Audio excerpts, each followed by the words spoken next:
Em 1984, um ano que era um bicho, um ano daqueles cheios de momentos maneiríssimos pelo mundo afora, o Sonny Vaccaro, um olheiro fodástico de basquete da empresa Nike Shoei, estava passando por um perrengue danado para conseguir encontrar uns talentos que poderiam dar um up na sua carreira de calçados de tênis da marca Nike. O negócio é que, sendo uma empresa de tênis esportivos, o Sonny tinha que estar sempre ligado em atletas com potencial para dar lucro.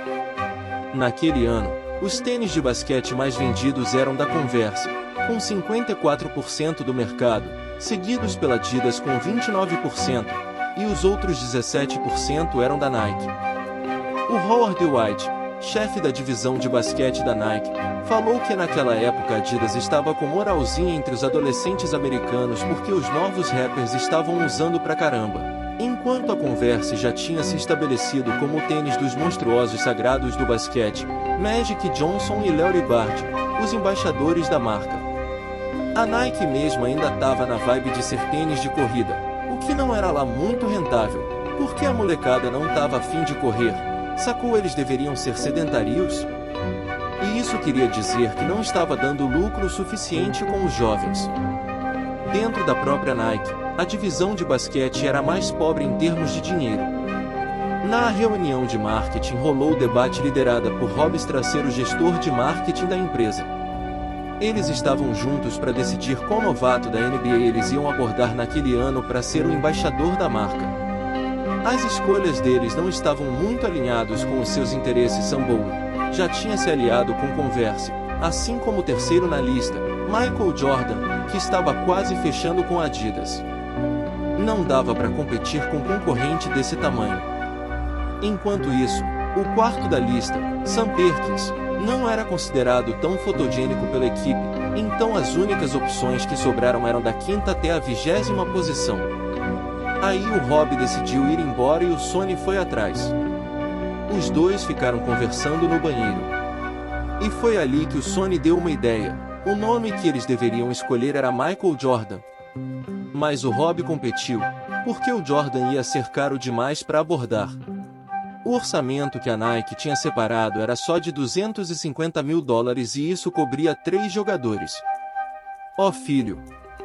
Quanto ao Howard White, ele estava ligado nas ambições de Sonny. Mesmo que ele quisesse proibir, o Sonny não estava nem aí para ouvir. E o Howard acabou não proibindo, porque ele sabia que o Sonny já tinha noção das consequências. O Sonny partiu para Carolina e foi recebido pelo pai do Michael Jordan, um cara super de boa. Dava para ver que a mãe do Jordan que estava no comando da parada naquela hora. O Sonny ainda não conhecia o próprio Michael Jordan. A Dolores queria que o Sonny conseguisse convencê-la primeiro. O Sonny tentou mudar a cabeça da Dolores, falando que se o Michael Jordan assinasse com a Converse, ele seria só mais um entre os outros jogadores famosos que tinham contrato com a marca, enquanto se ele assinasse com a Adidas, que estava meio na pior depois da morte do Dazzler, o Michael ia se destacar. Mas se ele entrasse pro time da Nike, ele ia ser o centro das atenções, ia ser tratado de um jeito especial. Depois de ouvir a explicação do Sonny, todo mundo ficou puto da vida. O David Fox se irritou e mandou uns palavrões por causa do jeito grosseiro de Sonny. Mesmo assim, no final ele passou a mensagem da Dolores de que o Michael Jordan estava pronto para se encontrar na próxima segunda noite. O Phil estava furioso com o comportamento de Sonny, que ele achou que estava ultrapassando seu papel. Apesar de estar puto, ele ainda deixou o Sonny em uma reunião, mas naquele momento ele nem queria fazer uma oferta oficial. Ele estava até cogitando cancelar o encontro. Mas o Sonny seguiu em frente. Ele encontrou o Rob, que estava todo animado para se encontrar com o Michael Jordan. O Sonny entrou direto na sala de criação e pediu para fazerem um protótipo de tênis para mostrar pro Jordan. Ele queria que esses tênis fossem feitos especialmente com o carisma e as características do Michael Jordan, dando prioridade pro design em vez da função. O designer tinha apenas alguns dias para terminar tudo. Finalmente, chegou o dia em que o Michael Jordan teve sua primeira reunião com uma possível patrocinadora, a Converse. Mostraram para ele uns anúncios da Converse estrelados por Magic Johnson, Larry Bird e Julius Erving. E a Dolores começou a perceber que o filho dela ia ser só o quarto naquela empresa. Ela começou a entender o que o Sonny tinha dito quando estava na Nike. O Peter Moore, o designer, tinha terminado os protótipos dos tênis do Jordan, mas tinha umas coisas que não estavam de acordo com as expectativas. A cor era muito simples, principalmente branca. O Peter explicou que o design tinha que ser assim por causa das regras da NBA, onde todos os jogadores usavam tênis predominantemente brancos. E se algum jogador desobedece às regras, seria multado em $5.000 por jogo. Foi então que o Rob teve uma ideia: eles dariam uma cor predominantemente vermelha, seguindo as cores do Chicago Bulls, e eles cobririam todas as multas que eram impostas ao Michael Jordan. Todos concordaram com a proposta e investigaram a trabalhar nisso. O Peter teve outra ideia genial: batizar os tênis com um nome que estava planejado para ser usado em outro produto, acrescentando o nome de Michael Jordan. Assim nasceu o Air Jordan, o lendário tênis de basquete da Nike.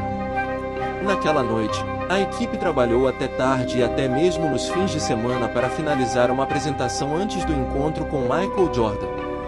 O Peter conseguiu concluir o design final, um design que deixou todos boquiabertos e maravilhados. No sábado, os pais do Michael Jordan tiveram uma reunião com a Adidas. Mostraram a eles vários modelos de tênis que foram apresentados ao Michael Jordan. Porém, a Dolores não ficou satisfeita com os resultados do design. Além disso, ela sentiu que a Adidas parecia não ter uma pessoa principal para tomar decisões, exatamente como o Sonny havia descrito anteriormente no escritório da Nike. No domingo à tarde, o Phil passou pelo escritório e viu sua equipe se esforçando desesperadamente para preparar o encontro do dia seguinte. Sem perder tempo, ele pediu imediatamente o nome dos tênis. O Sonny mencionou o nome Air Jordan, que havia sido sugerido por Peter na noite anterior. O Phil hesitou por um momento, mas acabou aprovando o nome e confirmou o encontro para o dia seguinte. Assim, naquela noite, a equipe começou a preparar a oferta e a reunião final com Michael Jordan. O Phil esperava ansiosamente as notícias do Michael Jordan.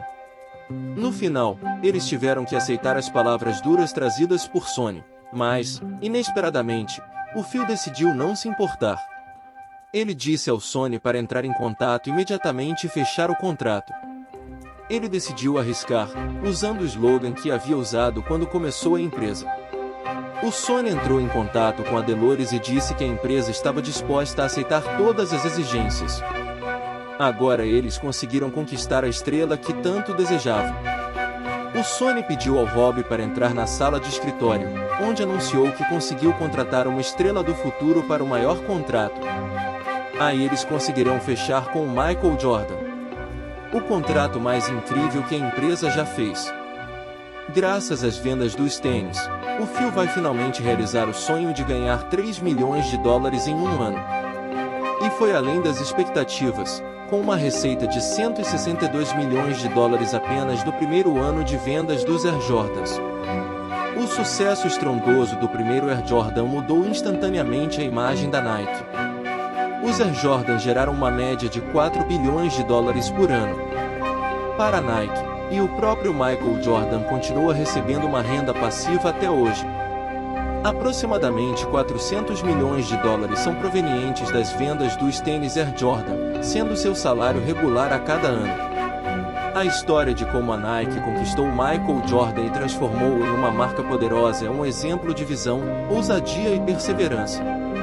Sonny Vaccaro, Phil Knight, Howard White e toda a equipe da Nike acreditaram no potencial de Michael Jordan e investiram nele quando outros duvidaram. Eles arriscaram e colheram os frutos desse investimento, criando uma parceria duradoura e lucrativa.